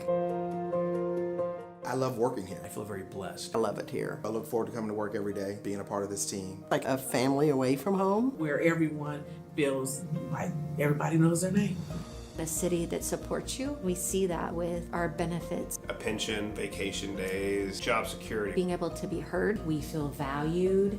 We feel respected. Lee Summit is a very progressive city. It's growing, it's thriving. We have this drive towards not just doing a job, but doing it with a spirit of excellence. I had the opportunity to continue to grow, regardless of 30+ years doing this kind of work. It's more than just dollars and cents. We're here really to give back. Providing a service to better our community. To go out and serve people. To be a part of something bigger than yourself. If I would have known what I know now, years ago, I would have been here much sooner.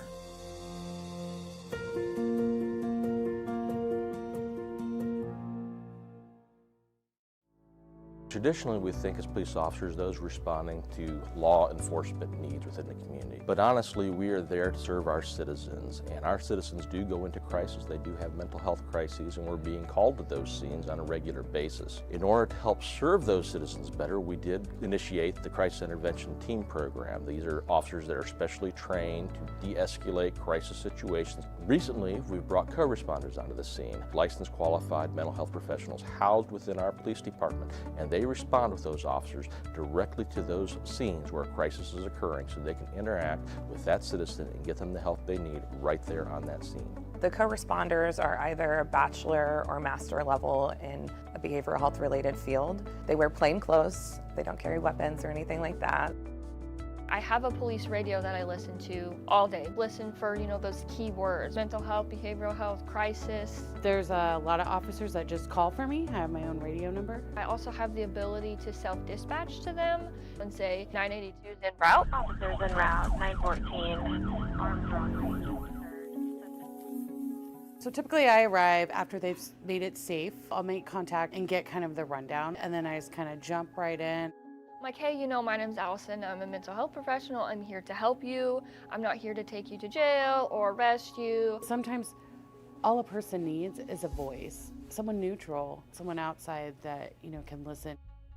I do a lot of safety planning, including family, their support network, who's close to you. If they're home alone, who can come over and hang out with you today? Can we lock away your sharps? Can we put up your meds? Do you need meds? Can we get you over to the urgent care to get you assessed for your medications? Some of them also are like, oh, I'm so glad you came. This made me feel so much better. Our main goal as the co-responders is to, one, get people connected to the services that they need, and also divert from emergency rooms and jails. And they almost get a different view of the police responding. That lets me know you care and the officers care.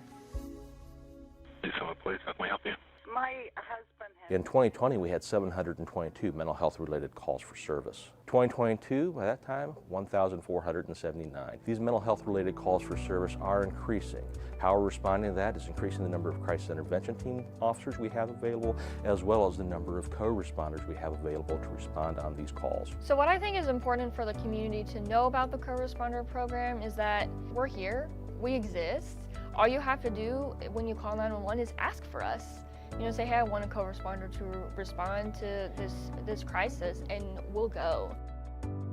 I was really struggling about 8 years ago on my personal journey with mental health, and I met some amazing social workers and amazing programs that have helped me get to where I am today. I really couldn't see myself doing anything else. We want to help, and that's what we love to do. So I had a client, we got a call, she had some suicidal ideations, and she really felt that she had nobody. And and getting to know her story and getting to know who comes around and sees you, well, then we found a support person and they responded immediately and we made a plan. I called back and checked on her in an hour, and then I checked on her in 2 hours. We were able to get her into the additional services to where she talks to someone every week or more. I just took a person that really just thought they had nobody and nobody would show up for them, and show them you do. And you'll be amazed who is in your corner if you just simply say, I need a little help.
Brokerage services. So this is the professional who will help us look at different options for whether we want to continue with traditional insurance or move to a more of a self-pay model, and then also will help us as we actually shop around for those actual benefits. But this doesn't have to do with directly right now with the employee benefits package. This is a professional service who will help us as we plan for the future, correct?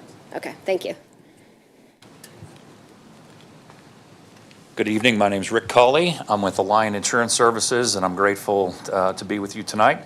I'm a Lee Summit resident, and I'm very appreciative of the process that you have gone through to ensure that you're advocate and advisor in this space, which is really important to both the city and to your employees. The healthcare space right now is one of the most inflationary periods we've had, and so we're committed to bring to the city and your staff and your committees to you all that you need to understand the dynamics of what's going on in our industry, the levers that you can pull to try to optimize your plan, and transparency about the whole process throughout. So I'm grateful to be here tonight. I'm grateful that we're under consideration to become your partner, and I'd be happy to answer any questions that the council may have.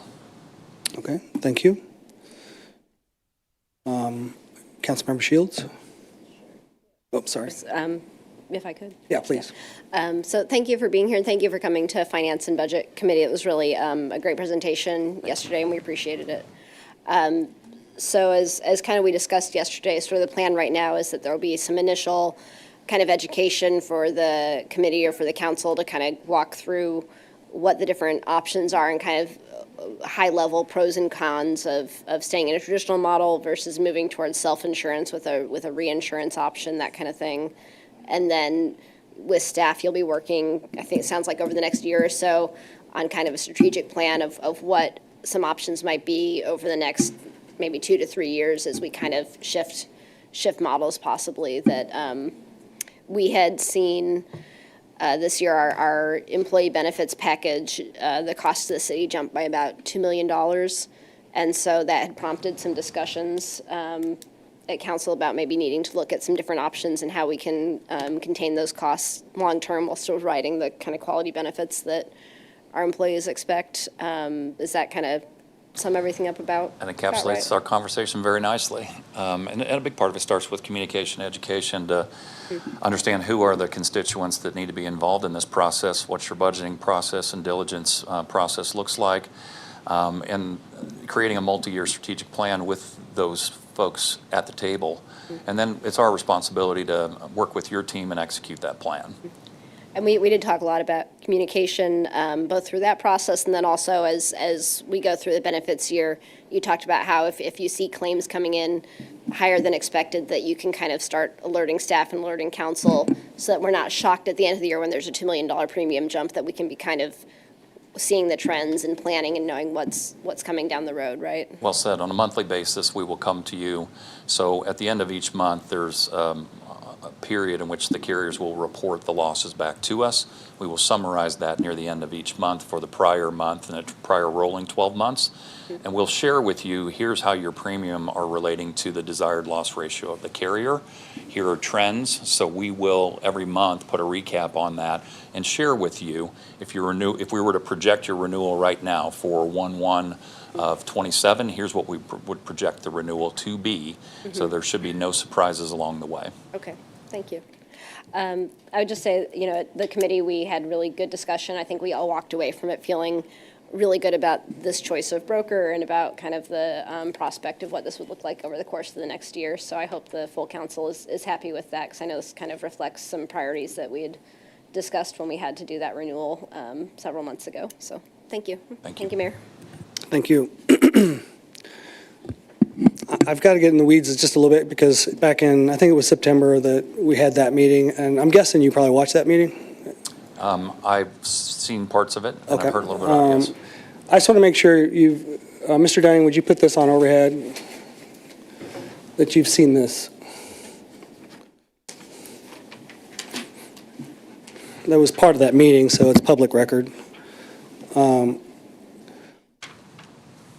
So I just want to make sure that we, as we go forward, that we become competitive.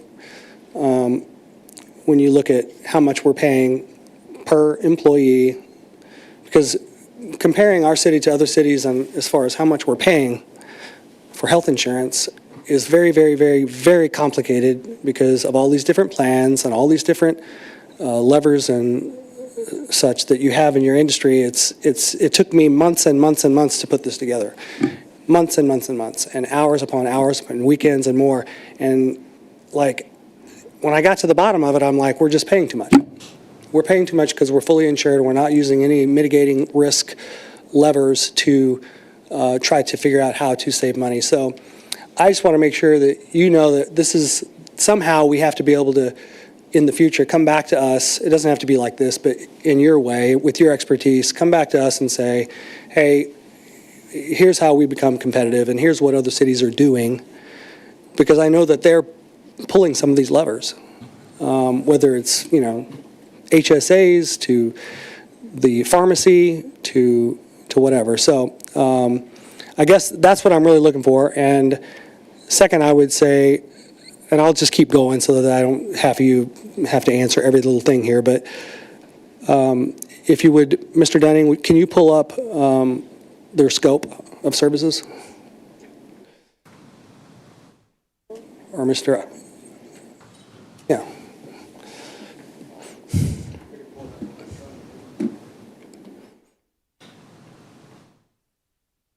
So in the scope of services, it's a 19-page document. And on page 14, it says scope of services. It says, given recent performance, the city expects to engage in serious consideration of a transition to self-funded model in 2026, or in parentheses it says 2027 renewal. So first off, I do appreciate staff and you putting this in the scope, because that it just is super transparent that this is what we're trying to do. And I just want to hear from you that that yes, you're on board with this, because a lot of this verbiage was in the last brokerage's scope, but they weren't really providing that advice and guidance as to how to get there. And I'm not talking about fully insured, I'm talking about, or fully self-funded, but I'm talking about a plan to get there, at least a plan to get there, a 3-year plan, even if it was a 5-year plan, or maybe we just do certain things, but it has to be page 14. It's at the bottom. Bottom, page 14. Right there, scope of services, and that's where it says that we will pursue a transition, a serious consideration. And I mean, you're fully understanding of that at this point, correct? Yes, sir. Mayor, the majority of groups that we serve are self-funded, but it's not for everybody. So our job, we feel like, is to show the governing bodies the various options, what the implications are of each one of those options, and let you make informed decisions. And when we're looking at these options, the range that I would recommend we look at are fully insured like you are today with complete risk transference. And the other side of this is going to be self-funded, but self-funded with protections and a couple forms of reinsurance, right? So with an unlimited maximum and claims that can literally get into the tens of 20 million per person per year, that's not something that I think would be feasible. There are interim steps that you can take in between those two ranges, and I believe it's our responsibility to share with the city and your team.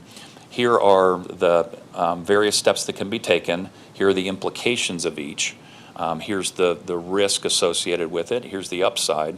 And one of the really important things is as you move across that continuum, you get more and more information that becomes available. When you become self-funded, that's no longer the carrier's data. That is the city's data. And then we can help analyze and share with you, here's what our learnings are, here's how it compares, here's the actionable information, right, and the opportunities that we have. The further we move along that continuum, the more control of your program and the better understanding you will have. So we have real interest with only 4 really fully insured carriers that you have available. We have interest in demonstrating to you, here's the opportunities that exist of moving along that continuum. The reasons that many public entities still stay on this side and fully insured, and many of those that have been are moving on that continuum, is the variability in the budget, right? When you're self-funded and you take some risk, there's vibration in that budget and a potential for downside. If the carriers underprice the program, right, sometimes you'll let them. And then the final piece is just the work associated with running and operating a self-funded plan is greater than an insured plan. You become the fiduciary, you have numerous responsibilities. So our job, I feel, Mayor Baird, is to lay those things out, share with all those that are going to be involved in the decision-making process, so that when we bring actually the options back to you, you have the context that you can understand the risk and reward, and then we are starting to look at what the market says from the number standpoint, and our recommendation will be in the context of that pre-work. Okay, well, I really like that, and I like. Did you write this scope, or did you write it in collaboration with cities? In collaboration with, so much of that came from your RFP itself. Okay. Because there's just some things in here that are a little bit, that are worded better than the last one that wasn't being followed. So at the end of that paragraph, it says completely transparent and reported annually to the city. It's talking about commissions, fees, and all of this stuff. And then even at the end of this document, you're saying, hey, here's how we make money. Here's our commissions, here's our fees, here's there's different ways we make money, but it's a lot more upfront. So I really appreciate that. That's different than the last scope that we had with. As we spoke with the Budget and Finance Committee yesterday, we will be fully transparent in our compensation. You deserve that as a non-ERISA plan. Some choose to have full disclosure. Some of our competitors, fully disclose, and some don't. We're committed to fully disclosing all of our compensation. Yep. Okay, could you scroll down a little bit to the next page, and then it says. The second bullet says, analyze existing coverage and identify or develop cost-saving alternative benefit strategies and plans when increases are projected or if the benefit marketplace adjusts to where a more advantageous position may be available to the city. And then the very next one says, maintain a pulse on benefit modifications in the marketplace and make recommendations for supplemental and benefit components for existing benefit plans. I really feel like our employees really need some of these options.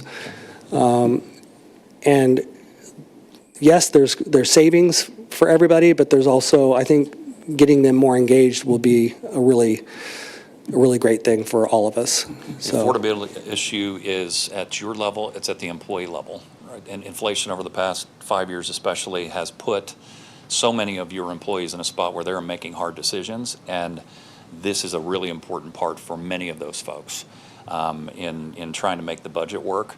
So where we can find savings opportunities, we'll be looking not only for the city, we'll be looking for how can we save money for the participants.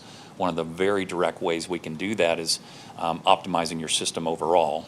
But the other part is in the voluntary benefits, ensuring that you're getting the biggest bang for the buck, both in terms of the most coverage at the least expensive price, is a very important part, because as you move up deductible and out-of-pocket responsibilities in your medical plan, plans like Lee Summit, every plan out there, when they've made that cost transfer responsibility, you've then shifted a portion of that responsibility onto your participants. Giving them a way to budget and plan and meet those needs is very important. So then you've seen the rise of voluntary benefits and the importance of that.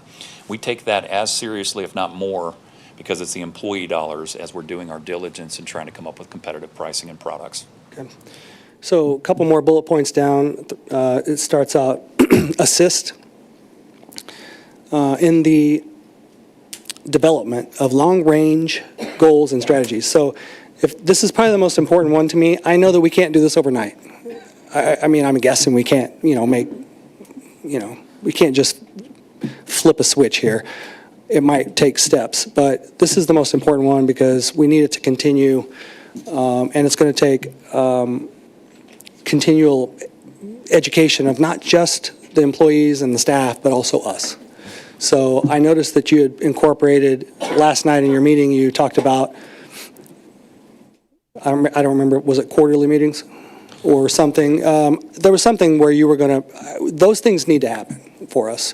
We need that continual education for not just staff, but for us, even if it's, the bulk of it's with finance and budget, those committees change. So over time, we can get the exposure to it.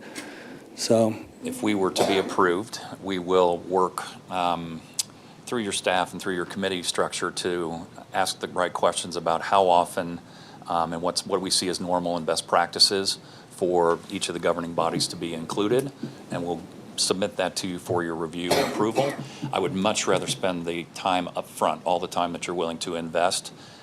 It will save us a lot of time on the backside and a lot of frustration by doing so. all right, and then I'll just point out a few more. The very next, a few down, it says identify and compare health insurance plan design, funding arrangements, and then at the bottom, there's 3 in a row where it says provide financial and performance review or self-funded or fully insured plans. And the next one says provide updated comparison reports of other public and private companies' benefit plan offerings. And then the next one says plan and implement quarterly meeting to present, there's the quarterly thing, to present analysis to the city's health programs. And that doesn't have to be to the finance and budget or us, but I'm assuming that's with the administration. But it just, these things really need to happen, and if we, council, asked for a report, we need something to be able to look at, and then if we keep going, there's another one that talks about a wellness program. Can you talk about that, an employee wellness program? I'm sure we have a wellness program of one kind, but can you just give us some inspiration here as to what you might be thinking? So the traditional, where we started in this industry with wellness programs has morphed significantly. And the very best ones we have right now are not top down. We invite people to join, and they have participation in the process of how they are going to change behaviors. So this is perhaps one of the most challenging aspects of our business, and it's different for every organization we work with. And yours has employees that have a wide range of, from a demographic standpoint, from a responsibility standpoint, from white collar, blue collar, fire, police. You have a wide range of folks that are working for the city, and we have to figure out, we can't just throw a plaster against the wall and a peanut butter approach. right? So we really need to be thoughtful about sitting down. What have you tried? What have you done in the past? What are ways that we can get engagement that has worked for the city? Because we can come up with great ideas. If people don't buy into it, it's a waste of time and money. We need to figure out what are the ways that we can inform the people that we're asking to join us in this journey, increase the understanding of how things work, that it's not in a black box, and help people really understand that you have a certain amount of money available for salary and benefits as a city and as a budget. How can we maximize that? And if we're using the plan efficiently and effectively, those dollars go further and it inures to the benefit of the participants. The education component, Mayor Barrett, is a super important part of that whole process. Okay. Just two more things, sorry. On this page, the fourth bullet point says, provide city quote on separate pharmacy plans that would include transparency options if requested. So do you think that we can save money on the pharmacy side of this? Because that's one thing that I thought was probably maybe the first lever we could pull. If you're insured, you are going to have the pharmacy provider that the insurance carrier vets and provides, typically with limited flexibility. As you move across that continuum, one of the advantages is you go to a more open architecture approach, and we regularly find prescription drug savings opportunities by having that independence, and that's part of the compelling reasons to move to that side of the continuum. Yeah. Excellent. That's what I'd hoped you would say. And then lastly, down towards the bottom it says recommend risk mitigation measures. That's a word I use a lot, risk mitigation, not just, in other areas, but anytime I talk about this, because it's all encompassing, and yet I don't understand all the details of this. So I'd like you to use those type of terminology when you're talking to council and talking about, hey, here's one way to mitigate risk. This is what this is about, and try to get us all on the same page terminology-wise, because then that repetition helps us. Good news is that's natural language for us, and operating in a multi-year strategic planning process is how we treat our clients. So the things that you're asking and what you're looking for, this is normal protocol for us, so I appreciate that. And part of the education also is the risk that you take by being fully insured, right? It seems like that's the belt and suspenders, that's the easy way to go. You've experienced the downside of that as well, right? Because you have limited information, limited ability to control, and so you are hoping that you get a positive renewal. I would contend that there's as much or more risk of sitting in that position than there is of moving along that continuum. Okay. I said that would be my last thing, but there was one more thing, I'm sorry. It's not an easy one. Can you explain, if you keep going in the document, it talks about the ways you make money and such. What was this whole thing about commission opt-out that's in that document? It says that the city can opt out of Contingents or supplemental? Yeah. Okay, so in our industry, and a lot of people talk about it, I'm glad to talk about it in open setting. Brokers and consultants that have substantial business have relationships with carriers that create supplemental revenue. Yeah. We're going to tell you that, and we're going to tell you when we're eligible for it. We're going to tell you when we receive it. You can choose to say, I don't want Align or my broker to have any capabilities of having that kind of revenue. And if so, we would preclude that from the insurance carriers. Why do we want to get that revenue? So we can provide the people and the capabilities to fulfill these commitments. In my career, I've had 2 clients that say, I just don't want that at all. So we've precluded that opportunity, and that's why you see that in the agreement. Well, I'm not worried about the commissions if we're saving a bunch of money and we're competing on compared to other cities and other private side. I'm all about the overall savings, and still providing the best benefits that we possibly can for our employees. I just don't want to be way overpaying, and I certainly don't want to be way overpaying because, and please, I pardon this, but Far away. I don't want to be overpaying because the broker's getting paid more money for the plan that we're paying for. That's not acceptable. When we disclose every year, here's our service summary, here's our stewardship for you, right? Here's the things that we've agreed, here's what we've done together, here's what you're paying us. You will be in a good spot to say, are we getting value for that? This went a lot better than that last meeting that I had, so I appreciate it. Me too. Yep. You can keep that sheet, though. Okay. Because that's I'll bring this how with me I every think, time. and I know there's others up here that think that way, which is we want to be better than those other cities, and there's some pretty good cities on there. So thank you. My pleasure. All right, sorry everyone. I feel like that's one of the big things on my checklist this year, my last year here, and I'm really happy to address all this. So thank you, Mr. Dunning, Ms. Vargo, and Finance and Budget and Council. So with that said, Councilmember Rader, would you please read Bill number 26-023? Thank you, Mayor. I move to second reading Bill number 26-023, an ordinance approving the award of RFP number 2025-029 for the provision of the health insurance and employee benefits brokerage consulting services to Alliant Insurance Services, Inc., LLC, for a one-year term with up to 4 one-year renewals, and the authorizing the city manager to execute the same for the city. All right, thank you. We have a motion to move to second reading, Bill number 26-023 by Councilmember Rader, seconded by Councilmember Hodges. Discussion. All right, thank you again for being here and presenting. With that said, please cast your vote. All votes are in. Please record the vote. It passes 7-0. Thank you all. And that'll take us to committee reports. Oh, we have to adopt. What's that? We have Oh, to second. adopt. Adoption. Councilmember Rader, would you please? Yes, I move for adoption Bill number 26-023, an ordinance approving the award of RFP number 2025-029 for the provision of health insurance and employee benefits brokerage consulting services to Alliant Insurance Services, Inc., LLC, for a one-year term with up to 4 one-year renewals, and authorizing the city manager to execute the same for the city. Thank you. We have a motion to adopt Bill number 26-023 by Councilmember Rader, seconded by Councilmember Shields. Discussion? Mr. Dunning, would you give this to Mr. Khalid? This is the second page of that. Seeing none, please cast your vote. That part's more of an estimate. I need one more vote.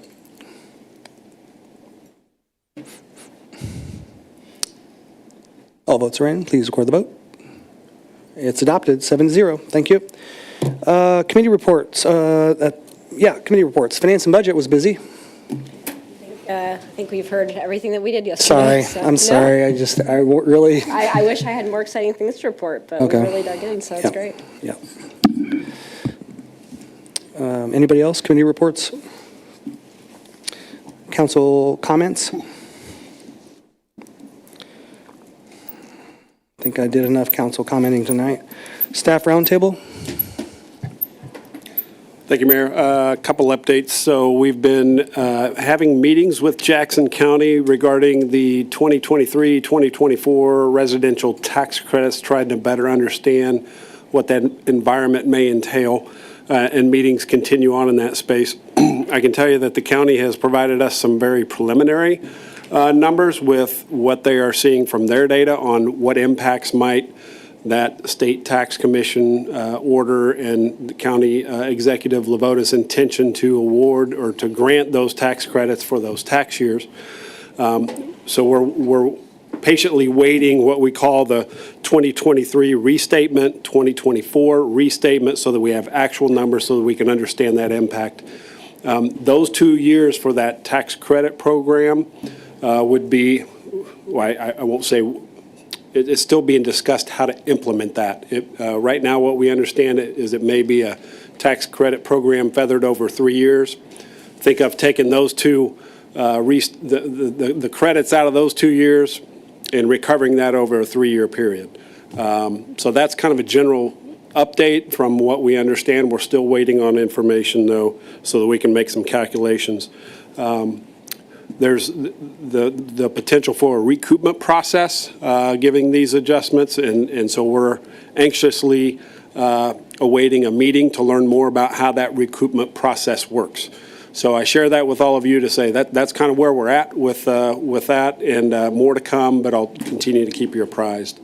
And then in addition to that, I know at Finance and Budget, Ms. Burrichter provided an update on the tax payment. So continued discussions there. That won't happen overnight with the flip of a switch, but we are still in dialogue with the county on propping those services back up. So just wanted to share those two updates on those fronts, and we'll continue to figure out where we need to go. That's it. Thank you, Mayor. Thank you. All right. Wow, that felt like a lot longer meeting than 2 hours. This meeting is adjourned at 7:58.